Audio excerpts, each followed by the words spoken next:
अभी हम देखेंगे ब्लॉक ऑन ब्लॉक का प्रॉब्लम जो आता है उसके बारे में।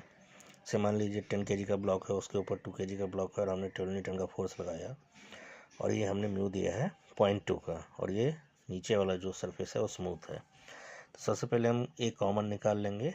मान लेंगे कि ये 10 + 2 kg 12 kg है और ऊपर में हमारा 12 न्यूटन लग रहा है।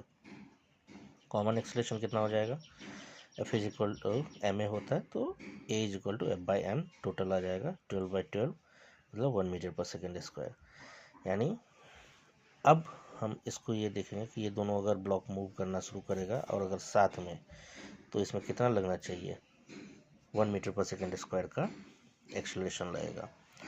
लेकिन 10 kg पे तो लग नहीं रहा है कुछ कोई भी फोर्स। तो 10 kg पे तो ये जो फ्रिक्शनल फोर्स इसके चलते लगेगा, उसी के चलते वो मूव होगा। तो वो मूव करेगा कि नहीं वो हमको देखना है। तो रिक्वायर्ड फोर्स पहले देखते हैं कि कितना आता है। तो m इंटू कॉमन एक्सेलरेशन जो है वो लगाएंगे। तो मास हमारा 10 kg है, 10 kg का निकालना है। कॉमन एक्सेलरेशन 1 मीटर पर सेकेंड स्क्वायर है तो 10 न्यूटन हमारा आएगा। लेकिन अवेलेबल फ्रिक्शन हमारे पास कितना है? 0.2 का हमारे पास फ्रिक्शन कोफिशिएंट मौजूद है और हम लिखते हैं μn इसको। तो mg जो है वो 2 kg के हिसाब से ही लगेगा क्योंकि 2 kg के ही चलते लग रहा है ये फ्रिक्शनल फोर्स।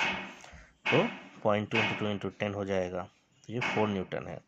तो अवेलेबल हमारे पास 4 न्यूटन है, लेकिन हमको चाहिए कितना? 10 न्यूटन। मतलब जब 10 न्यूटन होगा तब तो ये चलेगा, लेकिन है तो 4 ही न्यूटन तो ये साथ में नहीं चलेगा।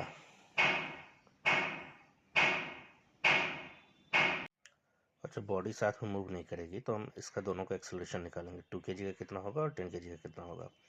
तो 2 kg पे जो फ्रिक्शन लग रहा है पीछे की तरफ 4 न्यूटन है, इधर 12 न्यूटन का फोर्स लगाया हुआ है तो एक्सेलरेशन 8/2 4 मीटर पर सेकेंड स्क्वायर आ जाएगा। और 10 kg पे कितना है? केवल फ्रिक्शन ही है, नीचे तो स्मूथ है तो 4 न्यूटन इसके अपोजिट में लग जाएगा। तो 4 न्यूटन यानी 10 से डिवाइड करेंगे तो 0.4 मीटर पर सेकेंड स्क्वायर आ जाएगा। दूसरा केस क्या है कि उस पर 2 न्यूटन का ऊपर में लगाएं, सेम रहे तो एक्सेलरेशन कॉमन निकालेंगे 1/6 आएगा। रिक्वायर्ड फोर्स 10 kg पे निकालेंगे तो फ्रिक्शन पीछे की तरफ लगेगा, ठीक है। और केवल फ्रिक्शन के चलते ही वो आएगा तो 10 इंटू 1/6, ठीक है, 5/3 यानी 1.6 न्यूटन। ये इतना न्यूटन फोर्स जब 10 kg पे लगेगा तब 10 kg चलना शुरू करेगा। हमारे पास अवेलेबल कितना है? μn के बराबर है। तो μn किस पे है? 2 kg पे लग रहा है तो 0.2 इंटू 20 यानी 4 न्यूटन। यानी मैक्सिमम या अवेलेबल फोर्स जो हमारे पास है वो 4 न्यूटन का है और चाहिए कितना? 1.6 न्यूटन का हमको चाहिए था। यानी उससे ज़्यादा फ्रिक्शन पैदा कर रहा है फोर्स को, ठीक, यानी मूव करेगा इस बार, ठीक है। दूसरा वाले में क्या करते हैं कि दोनों सरफेस पे मान लेते हैं कि कोफिशिएंट ऑफ फ्रिक्शन लग रहा है और नीचे वाले पे इस बार हम फोर्स लगाते हैं 90 न्यूटन का। दोनों साथ में चलने के लिए कंडीशन क्या बनेगी? क्योंकि इस बार स्मूथ नहीं है, फ्रिक्शन लग रहा है यहाँ पे, तो पहले देख लेते हैं कि फ्रिक्शन कितना आएगा। तो 25 kg के हिसाब से फ्रिक्शन 50 न्यूटन के आसपास फ्रिक्शनल फोर्स पीछे की तरफ लगेगा, ठीक है। अब हम क्या करेंगे? स्टेप 2 में हमें एक्सेलरेशन कैलकुलेट करना है कॉमन। तो 90 आगे की तरफ, 50 पीछे की तरफ, तो डिवाइड बाई 25 तो 8/5 यानी 1.6 मीटर पर सेकेंड स्क्वायर का कॉमन एक्सेलरेशन लगेगा। तो अब रिक्वायर्ड फोर्स कितना है हमको हमारे पास जो 10 kg को मूव करेगा? तो 10 kg को मूव करने के लिए हमको चाहिए 16 न्यूटन, ठीक है। हमारे पास अवेलेबल कितना है? अवेलेबल देखना पड़ेगा। तो अवेलेबल हमारे पास जो फ्रिक्शन निकला हुआ है उसको हम फ्रिक्शनल फोर्स को कैलकुलेट करेंगे।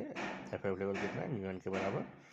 तो 0.4 इंटू 10 इंटू 10, ठीक है, तो ये हो जाएगा 40 न्यूटन। तो 40 न्यूटन हमारे पास अवेलेबल है और चाहिए कितना हमको? 16 न्यूटन, यानी मूव करेगा साथ में।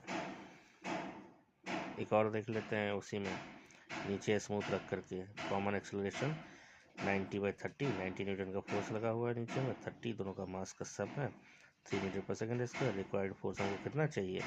10 kg को मूव करने के लिए।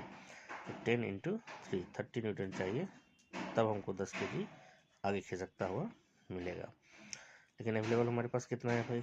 μn को कर लो तो 0.4 इंटू 100 तो 40 न्यूटन हमारे पास अवेलेबल है। चाहिए था कितना 30 न्यूटन, यानी बॉडी मूव करेगी साथ में। एक और है, तो इस पे फोर्स ही लग रहा है केवल, ठीक है। और ये जो है कॉमन एक्सेलरेशन निकालेंगे तो F/12 इसमें आएगा। रिक्वायर्ड फोर्स अगर हम देखेंगे तो भाई 2 इंटू कॉमन एक्सेलरेशन F/12 यानी F/6 न्यूटन हमको चाहिए। बॉडी मूव करने के लिए हमको चाहिए जो रिक्वायर्ड फोर्स है उससे available force greater than equal to रहे। तो μn greater than equal to Fr 0.4 into 20 greater than equal to F/6। Force कितना आएगा, कम से कम 48 न्यूटन फोर्स चाहिए तब ये मूव करेगा।